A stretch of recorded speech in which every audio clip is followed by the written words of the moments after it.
The July sun over Ridgeview, California, had a way of making everything feel slower, heavier, like the whole town was melting under its own weight.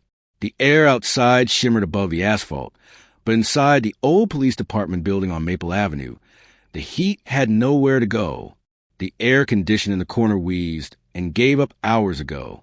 The smell of burnt coffee, sweat, and dust filled the second floor, where the detectives worked long past their patience. At the far end of the room sat Detective Marcus Hale, 33 years old, 8 years on the job, and still the kind of man you couldn't figure out even if you wanted to. Colleagues called him the ghost, the man who came in early, worked quietly, and left before anyone noticed he was gone. He never joined Friday beers or poker nights. He didn't talk about his life outside these walls. He didn't seem to have one. He looked the part, too. Tall, lean, always in a pressed shirt. His badge clipped perfectly at his belt. His eyes were sharp, but there was something guarded behind them, as if he was always a few thoughts away from wherever everyone else was. Even now, he was bent over a crime scene photo from the Hobbins narcotics case, the corners of the picture curling from too much handling. Any progress, Hale? A voice cut through the noise. Lieutenant Naomi Rivers, early 40s, strict posture, eyes that could make grown men sit up straighter. She was one of the few who actually respected Marcus. Not because she liked him, but because he always got results. Marcus said without looking up. An informant mentioned a shipment coming in Friday night. If it's real, we'll have him cold. Good, Rivers replied. And I found you a new partner. That made him look up. A partner? Yeah. Fresh transfer from Riverside. Damon Carter. Marcus frowned. Ma'am, I work better. Alone. I know. You've told me. But I don't care. This department's drowning, and you're not a one-man army. Show him how we do things here. And just like that, she was gone, her heels clicking down the hallway, leaving Marcus staring at the doorway she disappeared through. Minutes later, the door swung open again and a young man stepped in. Crisp uniform, new badge gleaming. Too much energy for a room that lived on caffeine and cynicism. Officer Damon Carter looked around, scanning every detail with that eager, bright look that only rookies still had. Detective Hale, he asked. Marcus raised an eyebrow. That's me. Officer Carter. Transfer from Riverside. Lieutenant Rivers said I'd be working with you. Marcus gave a small nod. Grab a chair. Damon sat careful, polite. His movements were precise, controlled, the kind that came from wanting to make the right impression. I've read about your cases, he said after a moment, especially the Delgado bust last year. Impressive work. Thanks, Marcus said shortly, flipping through paperwork again. Compliments always made him uneasy. They worked in silence for a few minutes. Damon studied the evidence board, mug shots, maps, red strings connecting names to addresses. This guy, he said, pointing at a photo, Terrence Hobbins, the main target. Marcus nodded. Runs half the east side. He's been slippery for years. Damon tilted his head. You sound like you take it personally. Marcus didn't answer right away. He just said, when you watch him ruin enough lives, it starts to feel that way. The phone on his desk buzzed. Marcus answered, spoke briefly, then hung up. We got a lead to check. Grab your vest. They left the station, stepping into the blazing afternoon. The squad car seats were hot enough to burn skin. Damon adjusted his sunglasses, stealing a glance at his new partner behind the wheel. There was something about Marcus, composed, quiet, but you could tell his mind never stopped moving. They drove through Ridgeview's forgotten streets. Sagging fences, boarded-up houses, kids on bikes watching the squad car roll by. Finally, they pulled up in front of a rundown bar called Moe's, its neon sign buzzing faintly. That's Hobbins' spot, Marcus said. Don't stare too long at the door guards. They remember faces. A black SUV pulled up just then. From it stepped a man dressed too neatly for this side of town. Terrence Hobbins himself. Small frame, cold eyes, smile that didn't reach them. He looked straight at the car. Well, Marcus murmured, speak of the devil. Hobbins walked right up to the window. Detective Hale. He drawled in a low southern accent. Always a pleasure. Out sightseeing. Just doing my job, Marcus replied. Hobbins looked past him, eyes landing on Damon. Fresh blood, huh? Welcome to Ridgeview, officer. Watch yourself out here. Some of us bite. Damon gave a tight nod. Hobbins chuckled, tapping the car roof. You look tired, detective. Still taking your medicine? Marcus's hands tightened on the steering wheel. You worry too much, Hobbins. Just being neighborly. He winked and walked away. As they pulled off, Damon said quietly, What did he mean by medicine? Nothing, Marcus said flatly. He likes to play games. But as they drove back toward the precinct, the question lingered between them like the heat, thick, silent, and suffocating. Later that night, long after everyone else had gone home, Marcus sat alone at his desk. He opened the drawer, took out the orange vial, and poured 2 small pills into his palm, swallowing them with lukewarm water. He stared out the window at the flickering streetlights. 8 years. 8 years of keeping the secret, of living like a ghost among the living. He didn't notice that outside, through the glass, a shadow moved, a young officer named Damon Carter watching him for just a moment too long before walking away into the dark. The next morning came wrapped in the same thick heat. The blinds inside Ridgeview PD let in long stripes of gold and dust that cut across the detectives' desks like prison bars. The place was waking up slowly. Phones ringing, keyboards clacking, the bitter smell of burnt coffee filling the air again. Detective Marcus Hale was already at his desk before anyone else. He was always first. The silence of early hours was the only time he could breathe. He was reviewing surveillance photos from the night before, Hobbins entering and leaving Moe's bar, surrounded by his usual muscle, when a familiar voice broke the calm. You ever sleep, Hale? Lieutenant Naomi Rivers said, walking past with her folder of reports. I'll sleep when Hobbins is in cuffs, Marcus replied dryly. She smirked. Then you'll die awake. Moments later, Damon Carter arrived, wearing that same freshly pressed uniform and bright energy that didn't belong in a room full of burned-out detectives. Morning, detective.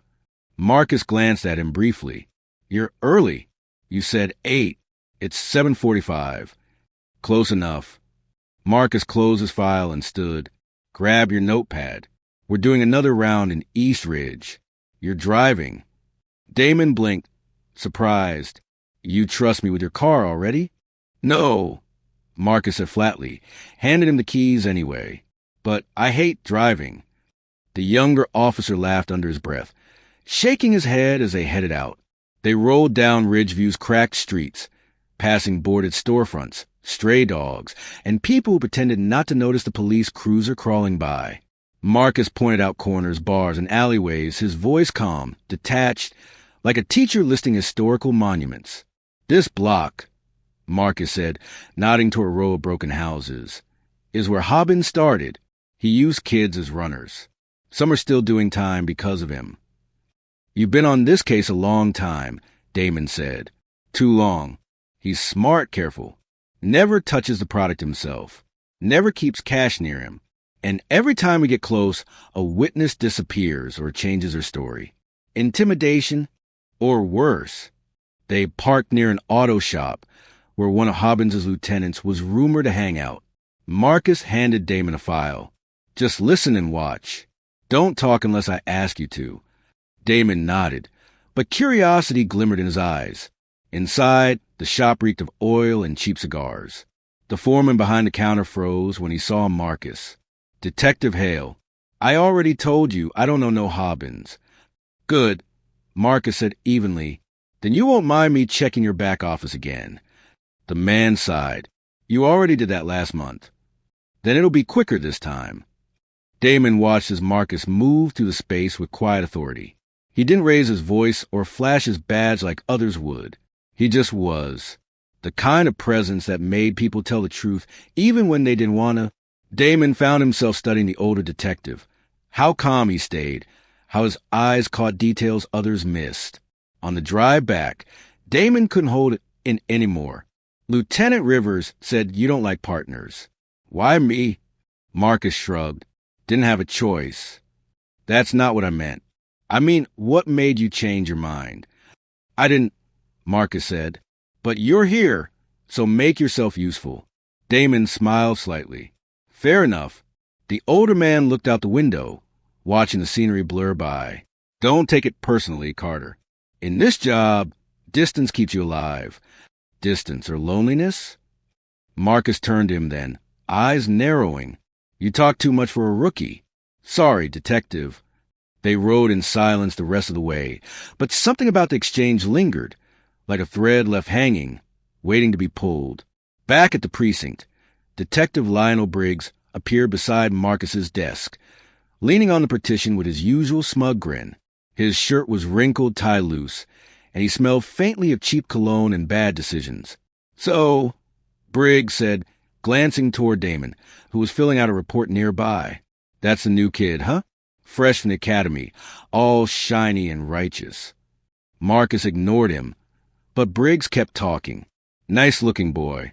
Bet he makes those night shifts easier. Marcus's jaw tightened. You got a problem, Briggs? No problem, he said, smirking. Just saying, you spend a lot of time together. People might start talking. People like you? Exactly. Briggs winked. I like to keep tabs on my coworkers. You never know what secrets they're hiding. Marcus stood up, his voice dropping low. You have too much free time, Lionel. Briggs chuckled and walked away, still grinning. Careful, Marcus. Secrets have a way of surfacing, especially in this place. Damon looked up from across the room, sensing the tension. Everything okay? Fine, Marcus said. Let's finish the report. But his eyes followed Briggs as the man disappeared down the hall, and a familiar chill ran through him, the kind that came from being watched. That evening, the two officers wrapped up late. The station was mostly dark, except for a few flickering ceiling lights. Damon yawned, gathering his papers. You ever go home, detective? Sometimes, Marcus replied, stacking folders. You know, I meant what I said earlier, Damon said, about wanting to learn from you. Everyone in Riverside talked about your work, how you cracked the Delgado case when no one else could. Marcus stopped mid-motion, then gave a half-smile that didn't reach his eyes. Flattery won't get you far here, Carter. It's not flattery, Damon said quietly. It's respect. For a second, Marcus didn't respond. Then he grabbed his jacket. Get some rest. We've got a long week ahead. As Damon left, Marcus watched him go, the door closing behind him with a soft click. He sat back down, opened a bottom drawer, and pulled out the small orange vial again. He stared at it for a long time before taking 2 pills, washing them down with cold coffee. The pills rattled softly in the bottle, the sound echoing in the empty room. From outside, the hum of the city faded into the distance. He rubbed a hand over his face, the weight of secrets pressing down heavier than ever. He had survived 8 years by keeping his distance. But with Damon Carter now sitting across the room every day, he could already feel that distance slipping away. The days turned into weeks, and the rhythm between Marcus Hale and Damon Carter began to settle into something unspoken but steady. They worked side by side on surveillance runs, stakeouts, and interviews, slowly developing that wordless coordination only good partners ever achieve. Damon learned how Marcus thought, how he'd tilt his head slightly before spotting a lie, how he'd stay silent until a suspect's nerves did the talking. And Marcus, despite himself, found he didn't mind the kids' company. Late nights became routine. The two of them would sit in the parked cruiser outside Moe's bar, the neon sign buzzing through the windshield, watching the door where Hobbins's men came and went. Damon kept a thermos of bad coffee in the cup holder. Marcus, a pack of mint gum he never seemed to run out of. Why do you always chew that stuff? Damon asked one night, eyes on the bar. Keeps me from saying things I shouldn't. Marcus replied dryly. Damon chuckled. Guess I should buy a few packs then. For the first time, Marcus allowed himself to laugh, a low, short sound that surprised them both.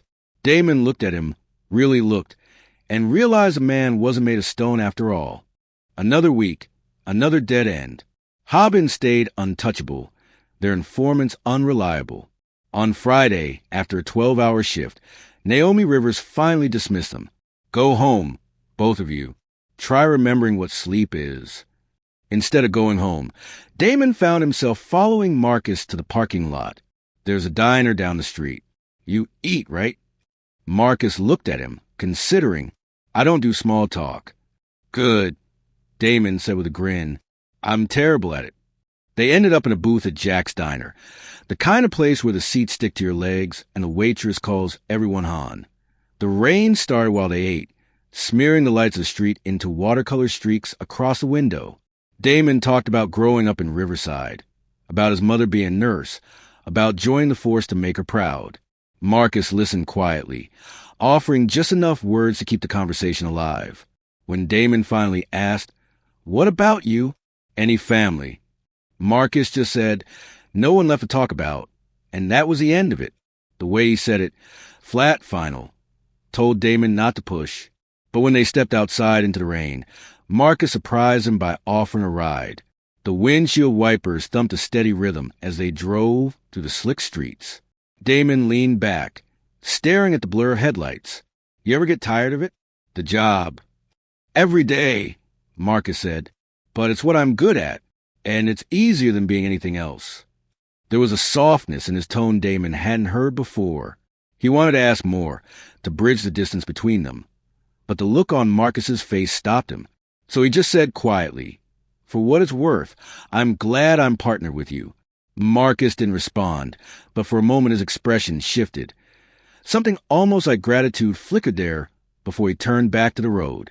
One night, 2 weeks later, they were parked outside an abandoned warehouse near Industrial Avenue, watching a supposed drop that never happened.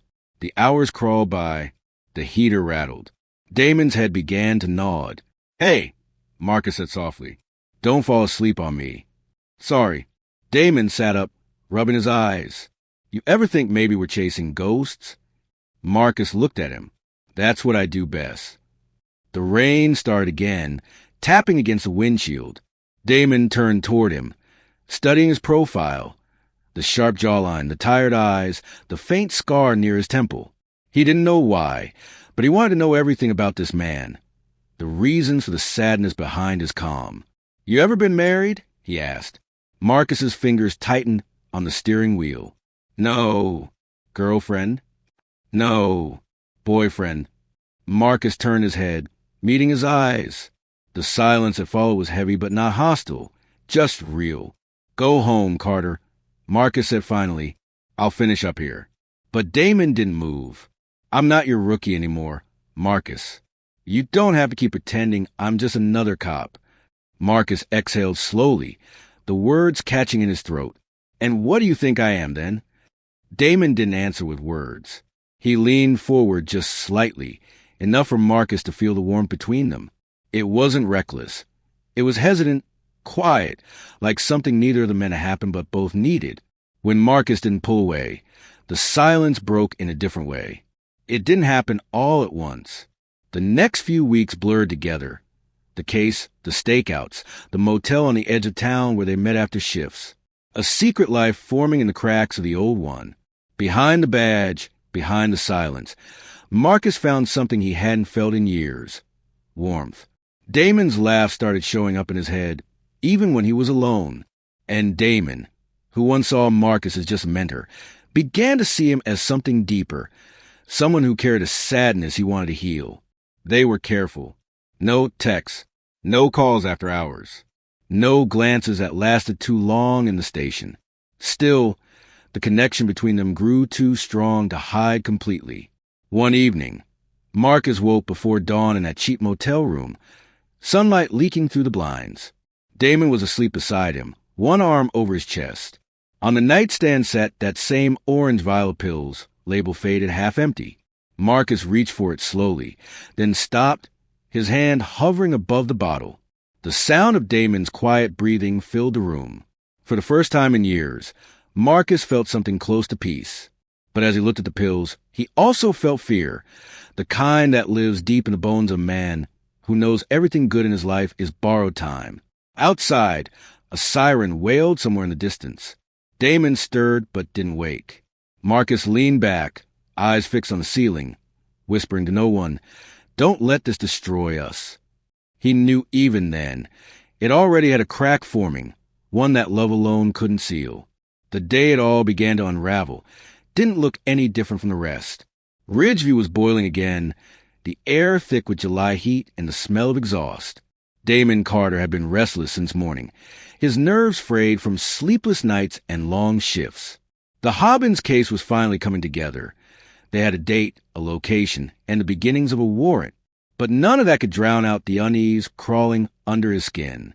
Around noon, he sat in the break room scrolling through his phone when the screen lit up with an unknown number.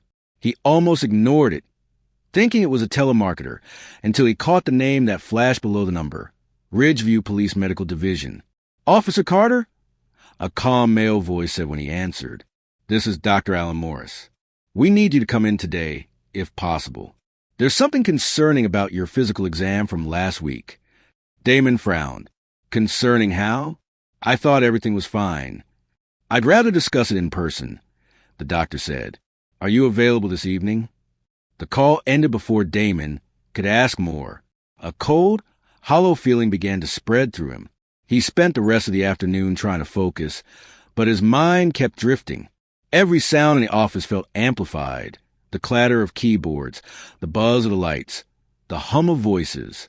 Across the room, Marcus Hale was deep in conversation with Lieutenant Rivers, going over surveillance photos. He looked calm as always, sharp, composed. But Damon noticed the faint lines of exhaustion around his eyes, the subtle shake in his hand when he reached for his coffee. When Rivers left, Damon walked over. "Detective, you free tonight? Thought we could go over the Hobbins plan at the diner." Marcus gave him that small, half-smile that meant more than words. "Sure. Coffee and strategy, my two favorite things." But before Damon could smile back, his phone buzzed again. Same number. The doctor. He stepped away, answering quietly. "Yes. This is Officer Carter tonight. Right now?" "I thought—" He stopped, his throat tightening. "All right. I'll be there." When he turned back, his face was pale. Marcus frowned. "Something wrong?" "Just routine medical stuff," Damon said quickly. "They want to double-check some tests." "You look like they just told you you're dying," Marcus said lightly, but the joke didn't land. "I'll meet you later," Damon said, forcing a smile. "Rain, check on that coffee." Marcus nodded slowly. "You sure you're okay?" "I'm fine." But as Damon left the room, he wasn't sure of anything anymore. The medical center sat in a quiet wing of the precinct complex, sterile and humming with fluorescent light. Damon waited on a plastic chair, bouncing his leg, staring at the posters on the wall. "Stay safe. Get tested.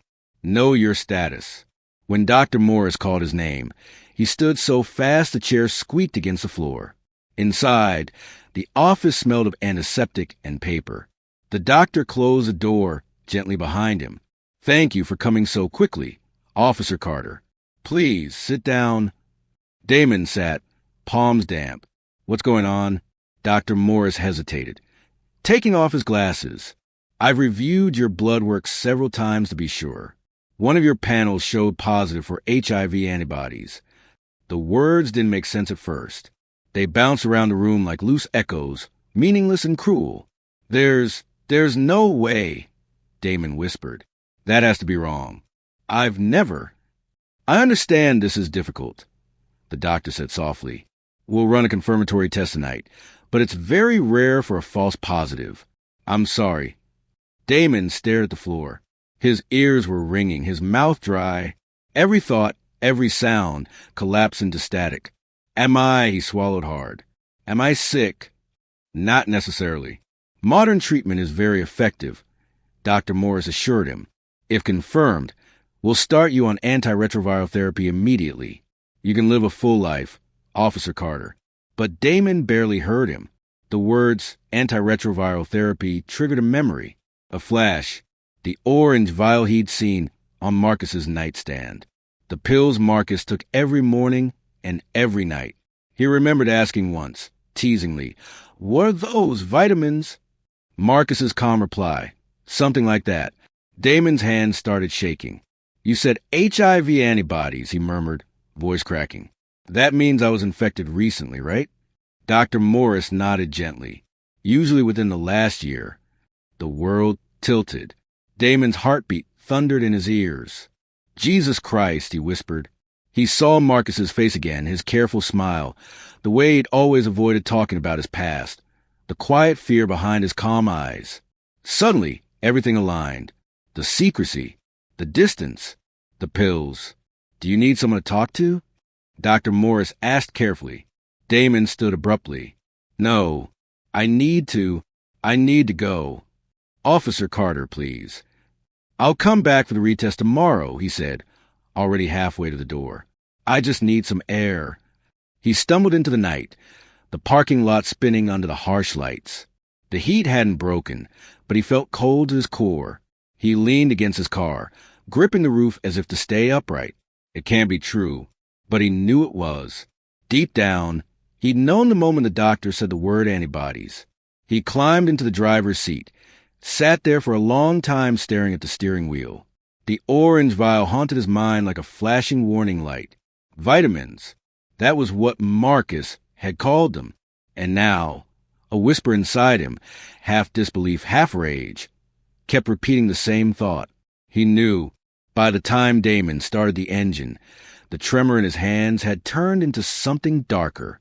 He wasn't thinking like a cop anymore. He was thinking like a man betrayed. He pulled out of the parking lot, tires screeching against the pavement, headlights slicing through the night toward Marcus Hale's apartment. He didn't know what he was going to say. He just knew one thing. He wouldn't leave until he got the truth. The night was quiet except for the hum of the city and the pulse in Damon Carter's ears. He drove fast through Ridgeview's half-empty streets, the lights of passing cars streaking across his windshield like veins of fire. His phone buzzed twice, text from Marcus, but he didn't look. His grip on the steering wheel was so tight that the leather creaked under his palms. When he finally reached the old apartment complex on Pine Street, the air was still and heavy, the kind that smelled like rain that never comes. Marcus's car was parked out front. Every instinct Damon had as a cop, every ounce of training, told him to stop, breathe, think. But this wasn't a cop going to the suspect's door. This was a man betrayed walking toward the person who had taken away his choice. He climbed the stairs two at a time. Marcus's door was locked, but not well. A twist of the bobby pin, a shove of the shoulder, and it gave way. "Don't bother," a calm voice said from the dark. "It's only me." Marcus sat in the corner chair by the window, half lit by the glow of the street lamp outside. The blinds fluttered slightly in the warm breeze. On the table beside him was that familiar orange vial, the one Damon couldn't stop seeing in his mind. "Carter," Marcus said slowly, standing, "you scared the hell out of me. Why didn't you—" Damon cut him off. "How long?" Marcus froze. "What?" "How long have you been taking them?" Damon pointed to the vial. "Don't lie to me." Marcus's face tightened. "You went through my things?" "I went through the truth," Damon snapped. "Because the doctor called me tonight. I just found out I'm HIV positive." The words dropped into the room like a gunshot. Marcus's eyes closed, his head tilting slightly as if he'd been struck. "Damon, don't you Damon me," he shouted. "You knew, didn't you? You knew, and you didn't say a damn thing." Marcus took a careful step forward. "Listen to me. I've been on treatment for 8 years. My viral load is undetectable. It means you made that decision for me." Damon's voice cracked, the fury dissolving into something rawer, uglier. "You didn't give me a choice. You let me think." "I didn't let you think anything. I loved you." "Loved me?" Damon laughed bitterly. "That's your excuse? You loved me, so you lied to me?" Marcus's eyes shone in the half-light. "I was afraid. You don't know what it's like living with this. The moment people find out, they look at you like you're already dead. I didn't want to lose you too." "But you did," Damon said, his voice breaking. "You already have." Silence filled the room, thick and suffocating. Outside, a siren wailed somewhere far away. Marcus moved closer, his tone low and pleading. "You're not going to die, Damon. Medicine works now. You'll live. You'll be fine." "That's not the point." Damon's hand shook. "You were supposed to be honest with me. You were supposed to protect me." "I tried," Marcus said. "I took every precaution." "Not everyone." Damon cut in, remembering the few reckless nights when love had replaced logic. "Don't lie to me again." Marcus's jaw tightened. He didn't answer. That silence was worse than any confession. Damon turned away, pacing. He wanted to leave, to slam the door and never look back. But rage, grief, shame, and love all mixed together until he didn't know which one was winning. Marcus spoke softly behind him. "Please, sit down. Let's talk like two men who care about each other." "Care?" Damon whispered. "You ruined me." He turned, eyes wet, and in that instant Marcus saw something shatter behind them. Damon's fist clenched, and he struck the wall beside Marcus's head, the impact echoing through the small apartment. "Don't touch me," Damon said through his teeth. "Don't come near me. I just want to help." "You can't help me. You're the reason I need help." Marcus raised his hands slowly, trying to calm him. "You're angry. I understand. I was angry too once. Don't pretend you understand me." "I do," Marcus said quietly. "I understand everything you're feeling. The fear, the shame, the hate. But it fades. It will fade, Damon." "No," Damon said, shaking his head. "The only thing that's going to fade is you." He shoved Marcus back. A lamp toppled and shattered.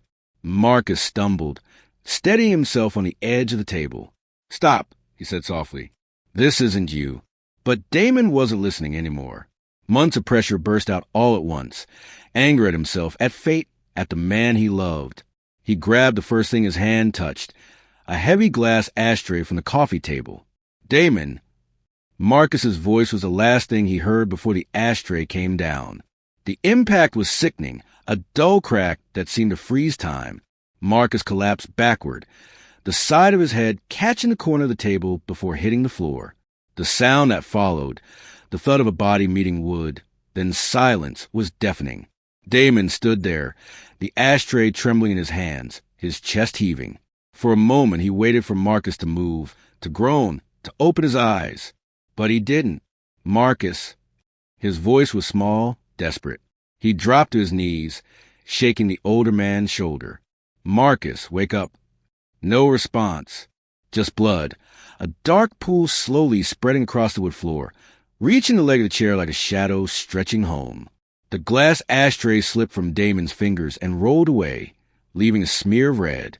He pressed 2 fingers to Marcus's neck, searching for a pulse that wasn't there. "God," he whispered. "What did I do?"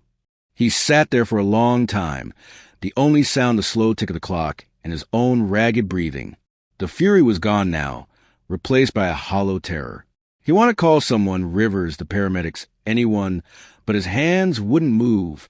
Eventually, he stood, stumbling backward until his knees hit the wall. He slid down, shaking. The apartment smelled of blood and sweat and something sharp, like guilt made tangible. Through the haze, he whispered, "I didn't mean it." He looked at Marcus one last time, at the man who had saved him, loved him, and lied to him, and whispered again, softer this time, "I loved you too." When he finally left, he didn't close the door behind him. The night swallowed him whole, and the only thing left in that small apartment was the hum of the city and the faint rattle of the orange pill bottle rolling across the floor. Morning came to Ridgeview like a curtain of gray. The air was heavy, unmoving, and the city felt muted, like it already knew something terrible had happened. At 7:40 a.m., Detective Ramon Cruz pulled his cruiser up to the narrow brick apartment complex on Pine Street. He'd been trying to reach Detective Marcus Hale all morning, but every call went to voicemail. Marcus wasn't the type to sleep through an alarm. Cruz climbed the steps, knocked twice, and waited. No answer. The hallway smelled faintly of coffee and mildew. He tried again. "Marcus? It's Cruz. You alive in there?" Still nothing. The door was slightly ajar. That was wrong. Marcus was precise to a fault. Cruz pushed it open. The first thing he noticed was the silence. The second was the smell. Metallic. Thick. Wrong. His stomach turned before his brain caught up. The living room was a disaster. Coffee table overturned, glass everywhere, a vase shattered in pieces. In the middle of the mess lay Marcus Hale. He was on his back, eyes half open, a dark pool spreading beneath his head. Cruz froze, the breath knocked out of him. Jesus, Marcus. He reached for a pulse, found nothing but cooling skin. He backed away and grabbed his radio. Unit 21 requesting immediate backup. Possible 10 to 54. Detective down. Pine Street Apartments, number 16. By the time Lieutenant Naomi Rivers arrived, the building was buzzing with uniforms, cameras, and whispers. She stepped under the yellow tape, her face a mask of control, though her chest burned with disbelief. Marcus was one of hers. Steady, reliable, the last man she thought she'd find like this. Scene secure? She asked briskly. Cruz nodded. Yes, ma'am. No signs of forced entry. Looks personal. Real close quarters fight. Rivers crouched beside the body. Marcus's expression was frozen mid-surprise, like he never expected the final blow. She noticed the wound, a deep gash at the temple, blood congealed. Blunt force trauma, she murmured. Something heavy. Cruz gestured toward the floor. Ashtray, glass, blood and hair on the edge. Her eyes swept the rest of the room. Broken vase, scattered papers, 2 coffee cups, one still half full. On the far wall, faint streaks of blood marked where someone's hand had slid down. Check for prints. Anything you can pull, she said, standing. Where's forensics? On their way. Good. And Cruz, find Officer Carter. He was Marcus's partner. I want him here within the hour. Cruz hesitated. You think he's involved? I think I want answers, she said sharply. By noon, the department buzzed with grief and rumors. Damon Carter walked in just as the news reached the bullpen. His uniform looked wrinkled, his face pale, eyes hollow from a night without sleep. Officer Carter. Rivers called from her office. In here. He stepped inside, closing the door behind him. She gestured for him to sit. You've heard. He nodded, throat dry. Cruz told me. I can't believe it. Where were you last night? The question made him blink. Home, he said quickly. I wasn't feeling well after my physical. I took something to sleep. Anyone who can confirm that. No, ma'am. I live alone. Rivers leaned back, studying him. Something about his voice, shaky but controlled, didn't sit right. You were close to Marcus, she said. He mentored you. How was he lately? Damon stared at the floor. Focus on the Hobbins case. Same as always. Nothing personal going on? Anyone he was seeing? Anyone who might have wanted to hurt him? He hesitated a fraction too long. Not that I know of. Rivers's gaze hardened. If you remember anything at all, you tell me. Understood. Yes, Lieutenant. He left quickly, but she watched him through the blinds as he crossed the room, his shoulders stiff, movements uncertain. Something about him screamed guilt, or grief twisted into something close. By mid-afternoon, forensics had finished the sweep. Rivers met the tech at the scene. Lieutenant, he said, flipping through his notes.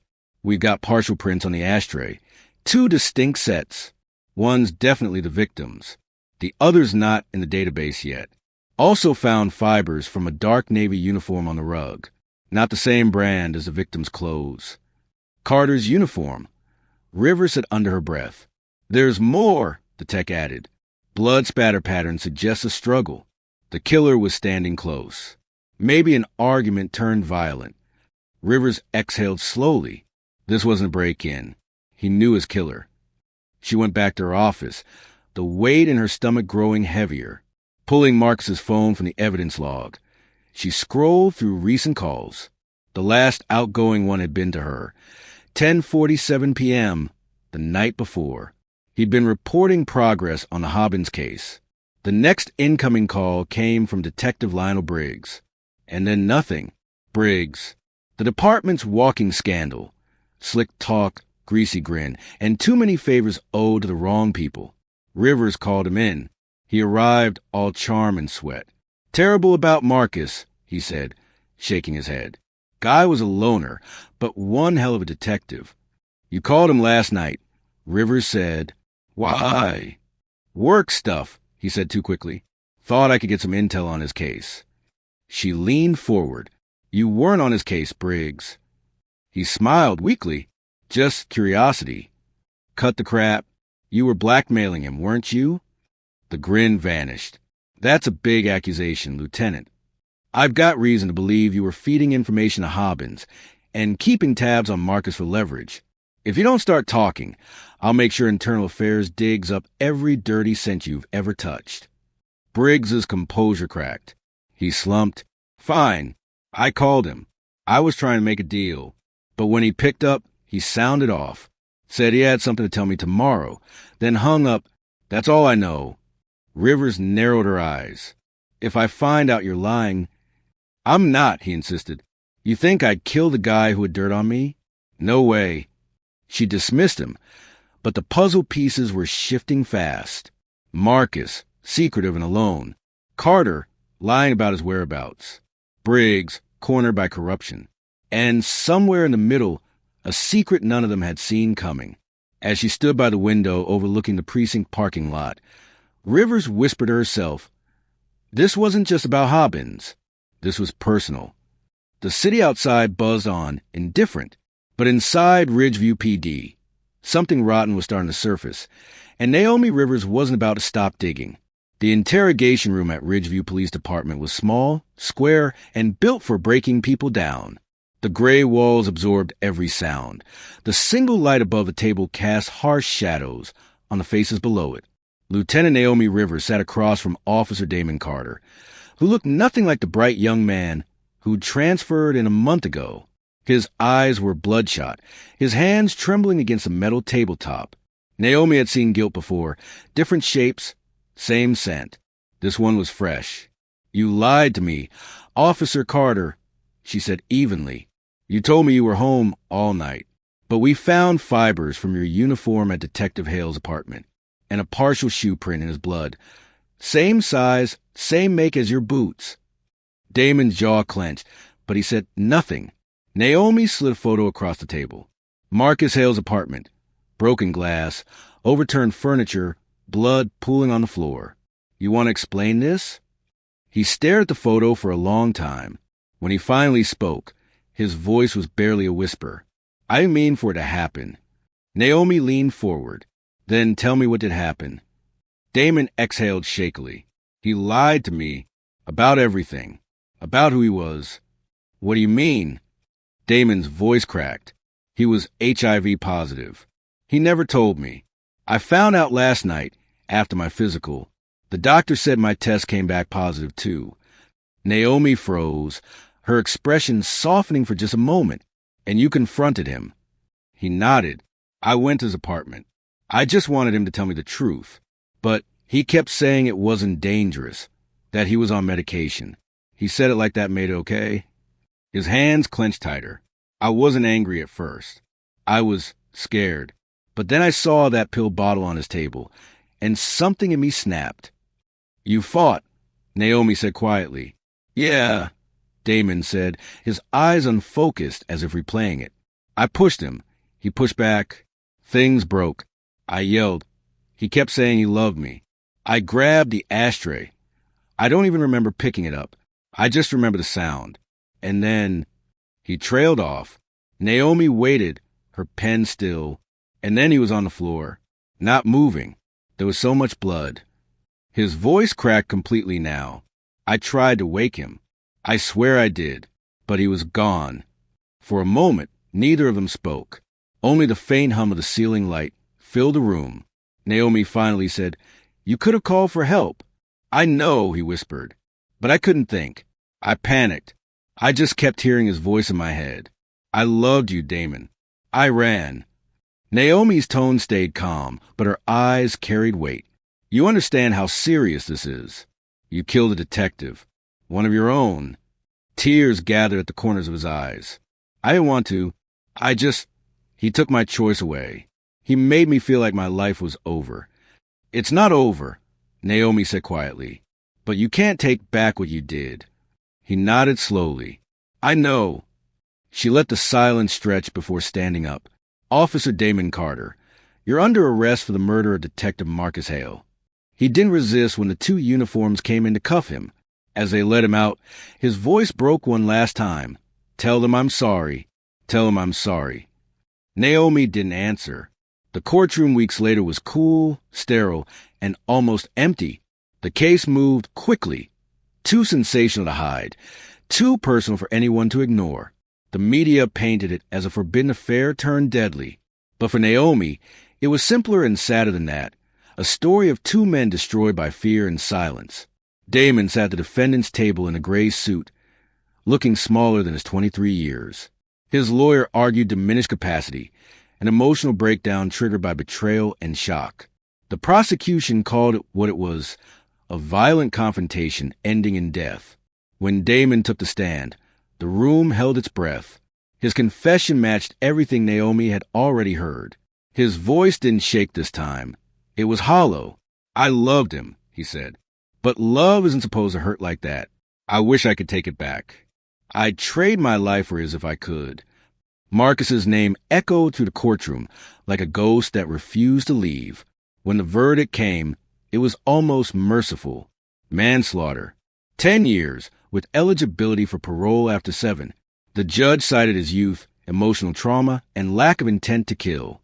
As the deputies led him away, Damon turned once toward Naomi, who sat in the gallery. Their eyes met, hers filled with something between pity and resignation. He mouthed, "Thank you." She nodded once. Outside, the summer heat had finally broken. Naomi walked down the courthouse steps, the smell of rain in the air. She passed reporters shouting questions, ignored them all, and stopped beneath a gray sky that felt too heavy for what it held. In her hand was the old orange vial from evidence. She hadn't been able to throw it away yet. The label was faded, Marcus Hale's name barely legible. She whispered, "You were right, Marcus. Fear kills more than truth ever will." Then she turned the vial over in her palm, let fall into a nearby trash can, and walked away, leaving it behind like a secret finally put to rest. The cemetery sat on a low hill outside Ridgeview, where the city's noise faded into wind and silence. The morning sun broke through a layer of mist, turning the headstone silver. A small group of officers gathered under the oak tree. No cameras, no press, just a few who couldn't stay away. Lieutenant Naomi Rivers stood by the grave as the priest finished the last words, his voice carried off by the breeze. The headstone was simple, just as Marcus would have wanted. Detective Marcus Hale, 1989 to 2024, he served with honor, even when no one saw it. No mention of the investigation, the scandal, or the whispered rumors that had burned through the department like a slow fire. Just a name, 2 dates, and the truth no one dared say aloud, that a good man had died not from a bullet or a case gone wrong, but from secrets too heavy to carry. Naomi placed a hand on the cold marble. "You never did like attention," she murmured. "Even now, you get your wish." She set down a bouquet of wildflowers, Marcus's favorite, according to an old photo she found in his apartment. Around her, the other officers drifted away quietly, their boots crunching on the gravel. Soon it was just her and the wind. For a long time, she stayed there, eyes unfocused, replaying every piece of the case in her mind. The ashtray, the blood, Damon's broken confession, the silence afterward. 2 months had passed since the trial. Ridgeview had moved on, as towns always do after tragedy. The headlines faded, Hobbins slipped underground again, and the department went back to chasing the next fire, the next mess. But for Naomi, the weight of that case never left. It clung to her like the smell of smoke after a blaze. In her office, she kept a single folder on the corner of her desk labeled Hale.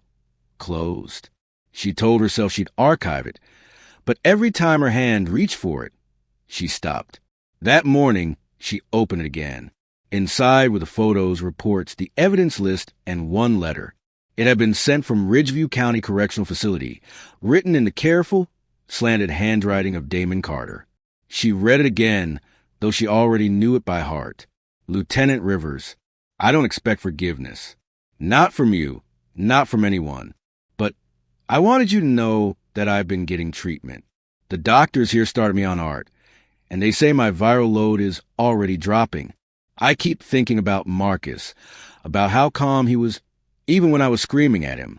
I think maybe that was love too, just not the kind I understood. I wish I'd let him explain. I wish I'd listened instead of letting anger talk for me. Every night I see him, sitting in that chair, looking at me like he still believed I could be good. You once said the truth can hurt, but lies kill. I get that now. I lived a lie that I could control what scared me.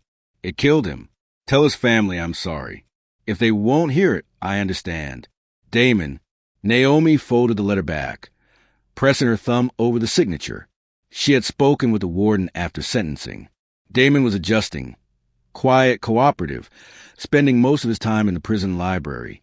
The counselor said he'd started attending a support group for HIV-positive inmates, helping others understand treatment and disclosure.